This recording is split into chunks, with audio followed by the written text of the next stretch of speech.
आज हम लोग सीखेंगे 3x3 ऑर्डर मैट्रिक्स का इन्वर्स निकालना। चलिए देखते हैं क्या होता है इन्वर्स मैट्रिक्स और कैसे सॉल्व करेंगे। तो इसको जो है एक क्वेश्चन से समझते हैं कि कैसे हम निकालेंगे इन्वर्स मैट्रिक्स। एक क्वेश्चन एग्जांपल ले लेते हैं आपके सामने में। एक मैट्रिक्स है ए,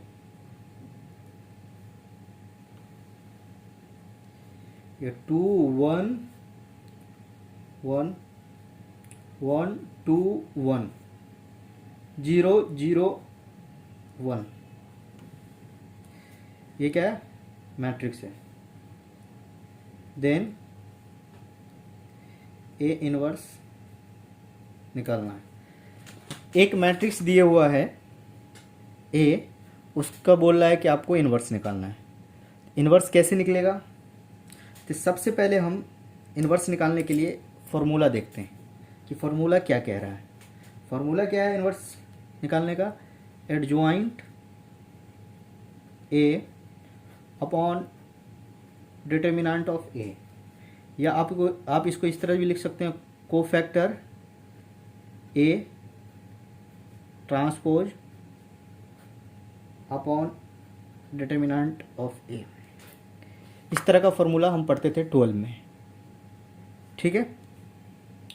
लेकिन इस फॉर्मूला से अगर निकालेंगे तो बहुत ज़्यादा जो है टाइम लगेगा।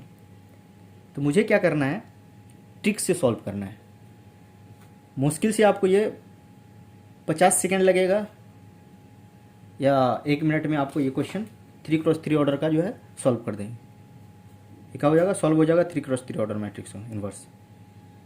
अगर फार्मूला से निकाल रहे हैं तो 10-15 मिनट लग जाएगा। तो हम क्या करेंगे, ट्रिक से निकालेंगे इसको, ट्रिक से निकाल के सीखेंगे। तो चलिए देखते हैं। ये जो मैट्रिक्स दिया हुआ है, सबसे पहला काम क्या करना है इसमें, जब भी आपको इन्वर्स निकालने के लिए बोले तो आप क्या कीजिएगा, सबसे पहले इस मैट्रिक्स का या जो मैट्रिक्स का आप निकाल रहे हैं इन्वर्स, उस मैट्रिक्स का क्या कीजिएगा, डिटर्मिनेंट निकाल के चेक कीजिएगा। डिटर्मिनेंट निकाल के क्या चेक कीजिएगा कि डिटर्मिनेंट जो है 0 आ रहा है या नॉट इक्वल टू 0 आ रहा है। इन्वर्स तभी निकलेगा जब डिटर्मिनेंट नॉट इक्वल टू 0 आएगा, मतलब नॉन सिंगुलर आएगा। अगर इक्वल टू 0 आ गया तो उसका जो है इन्वर्स नहीं निकलेगा। इन्वर्स किसका निकलेगा? जब डिटर्मिनेंट नॉट इक्वल टू 0 आएगा। तो चलिए इस मैट्रिक्स का जो है चेक करते हैं कि डिटर्मिनेंट इक्वल टू 0 आ रहा है या नॉट इक्वल टू 0 आ रहा है, चेक करते हैं। तो चलिए ये मैट्रिक्स जो दिए हुआ है इसको क्या करेंगे, ये जो मैक्सिमम नंबर ऑफ 0 है वहाँ से इसको एक्सपेंड करेंगे, खोलेंगे। इसलिए इसको यहाँ से सॉल्व कर रहे हैं क्योंकि मेरा डिटर्मिनेंट निकालना आसान हो जाए। ये चीज़ हम आपको बहुत पहले बता चुका हूँ। अगर थोड़ा सा भी अगर आपको दिक्कत आए डिटर्मिनेंट निकालने में तो गाइज आप जाइए प्ले लिस्ट में और वहाँ से डिटर्मिनेंट देख लीजिएगा। वो 5 मिनट का वीडियो होगा, वहाँ से आपका जो है कॉन्सेप्ट क्लियर हो जाएगा।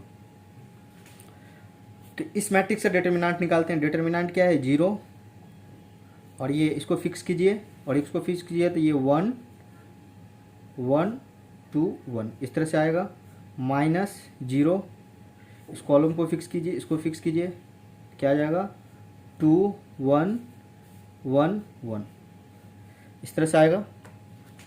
अब ये क्या है? +1,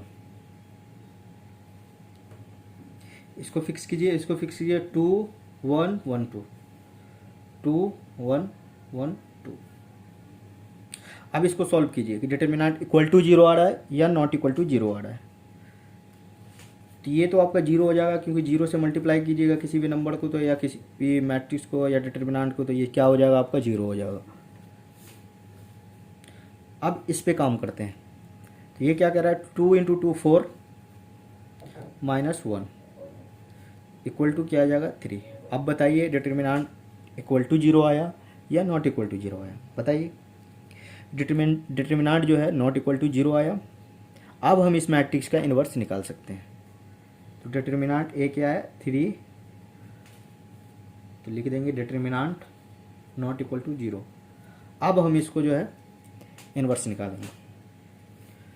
तो फर्स्ट स्टेप जो आपका कंप्लीट हो गया। अब क्या करेंगे, इन्वर्स निकालेंगे। इन्वर्स जो है ट्रिक से निकालेंगे।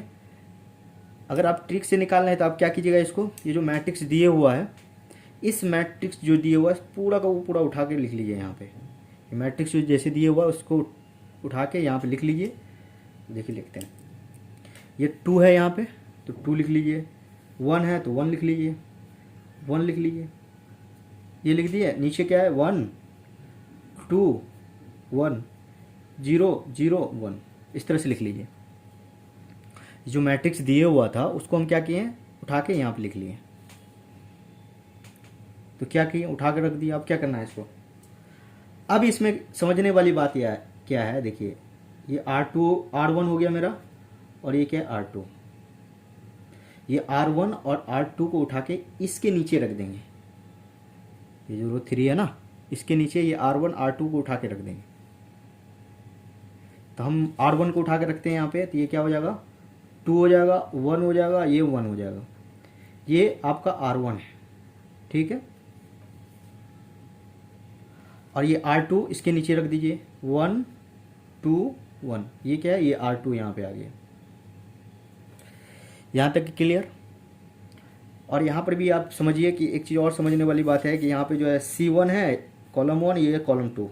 जिस तरह से आप R1 R2 उठा के नीचे रखे हैं, उसी तरह से ये C1 और C2 को उठा के इस साइड में रखना है आपको, इस साइड में।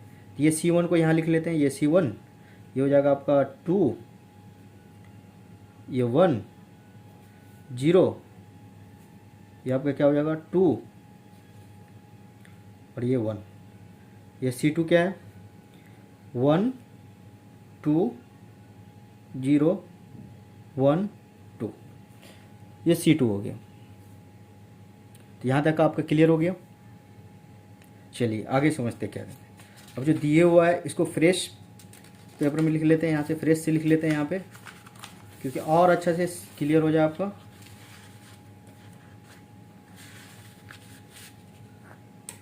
चलिए ये क्या है दिया हुआ, 2 1 0 2 1 1 2 0, ये क्या है 1, और ये आपका 2 हो जाएगा, और ये 1 1 1 1 1। इसी तरह से यहाँ 2 है, ये 1, ये 0 2 1 1 2 0 1 2। ये जो था इसको लिख लिया यहाँ पे, ये जो बनाया हो इसको उठा के क्या किए हैं, यहाँ पे लिख लिए। अब देखिए समझने वाली बात क्या है इसमें, कि ये जो रो 1 है, ये जो रो 1 है, ये जो रो 1 है, और ये जो ये कॉलम 1 है, इसको आप क्या कीजिएगा, डिलीट कर दीजिए। इस रो 1 को और ये रो 2 को आप डिलीट कर दीजिए, इसका काम ख़त्म। ये रो 1 ये कॉलम 1 को क्या कीजिएगा, डिलीट कर दीजिए, मन में ही डिलीट कर लीजिए। अब जो बचा हुआ है, अब इसको जो है सर्कल बना लीजिए, इस तरह से सर्कल बना लीजिए।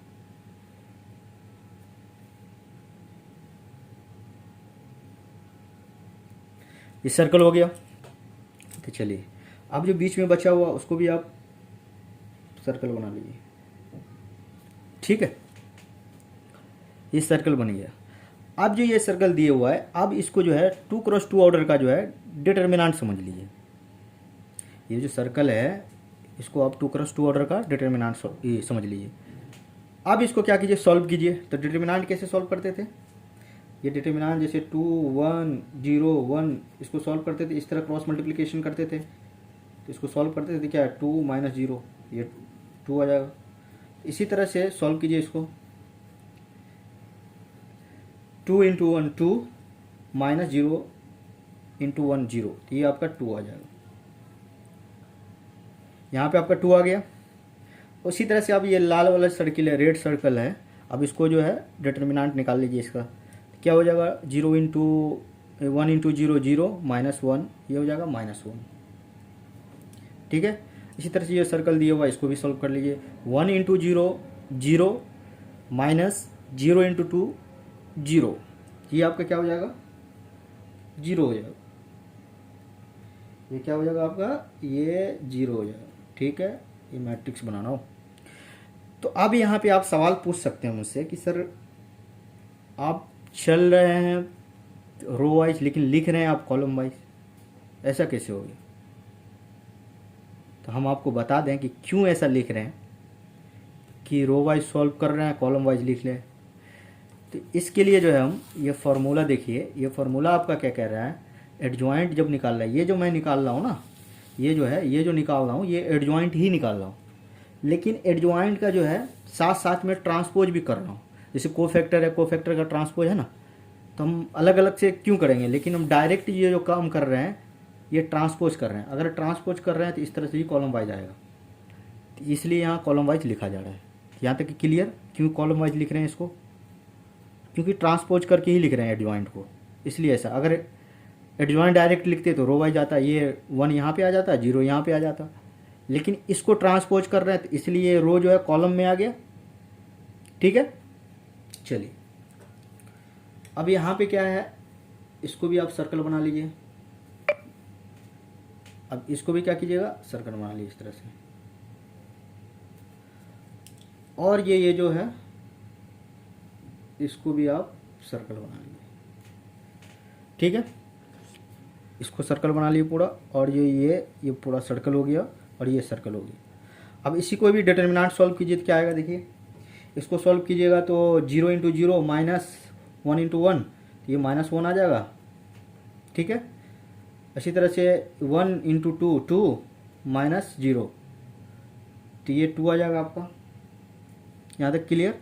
अब इसको सॉल्व कर रहे हैं तो 0 0, ये क्या हो जाएगा, 0 हो जाएगा। ये आपका क्या हो जाएगा, 0 हो जाएगा। क्लियर। अब इसी तरह से इसको सर्कल बना लीजिए यहाँ से जो बचा हुआ है, और इसको भी आप क्या कीजिए, सर्कल बना लीजिए। ये जो बचा हुआ है इसको भी आप सर्कल बना लीजिए, इसे सर्कल बना लीजिए। अब इसको सॉल्व कीजिए, 1 इंटू 1 1 माइनस 2 इंटू 1, और उसको सॉल्व कीजिए तो क्या आएगा, -1। यहाँ पर आप क्या आ जाएगा, -1 आ जाएगा। ठीक है, अब इसको सॉल्व कीजिए, 1 इंटू 1 1 माइनस 1 इंटू 2 -2, तो 1 माइनस 2 क्या हो जाता है, -1 हो जाता है। ये तो समझ में आ रहा है। 2 इंटू 2 4 माइनस, डिटर्मिनेंट सोल्व कर रहे हैं इसका, 2 क्रॉस मल्टीप्लाई कर रहे हैं, 2 इंटू 2 4 माइनस 1 इंटू 1 1, तो क्या हो जाएगा, तो 4 माइनस 1 3। इस तरह से सॉल्व कर लीजिए। ठीक है, क्लियर हो गया। इस जो सर्कल दिए हुआ है इसका डिटर्मिनेंट सॉल्व किए हैं। ठीक है, अब जैसे ये सर्कल है, इसका डिटर्मिनेंट अगर आप सॉल्व कीजिएगा तो 1 1 1 0, ये 1 1 1 0, ये रेड वाला सर्कल है ना, इसका डिटर्मिनेंट सॉल्व कर रहे हैं तो क्या आएगा, देखिए क्रॉस मल्टीप्लाई कीजिएगा तो 1 इंटू 0 0 0, और 1 इंटू 1 1, तो ये क्या हो जाएगा, -1 हो जाएगा ना, तो ये -1 आ गया यहाँ पे। इसी तरह से सबका डिटर्मिनेंट हम सॉल्व किए, इसमें आप नहीं फंसिएगा। चलिए यहाँ हो गया। अब क्या कह रहा है कि आपका फॉर्मूला देखिए क्या है, कह रहा है adjoint of A upon determinant of A. तो हम क्या करेंगे, तो सबसे पहले तो हम डिटर्मिनेंट निकाल लिए। डिटर्मिनेंट निकाल के पता चला है कि डिटर्मिनेंट नॉट इक्वल टू 0 आया, इस मैट्रिक्स को आप सॉल्व कर सकते हैं। लेकिन यहाँ फार्मूला में भी तो है एडजॉइंट ऑफ ए अपॉन क्या है, डिटर्मिनेंट ऑफ ए। तो आप यहाँ पे लिखिए इसको 1 अपॉन क्या है, डिटर्मिनेंट ऑफ ए क्या है, यहाँ देखिए डिटर्मिनेंट ऑफ ए क्या है, 3 निकला, यहाँ पे लिख लीजिए 1 अपॉन 3। आप इसको सॉल्व कीजिए, क्या आएगा, ये 2 -1, ये 1, ये -1, ये 2 -1 0 0 3, ये आपका आ गया। ये आपका क्या हुआ, ये इन्वर्स निकल गया, ये आपका आंसर हो गया। ठीक है, इस मैट्रिक्स का इन्वर्स जो है इस मैट्रिक्स का इन्वर्स जो है ये निकल गया।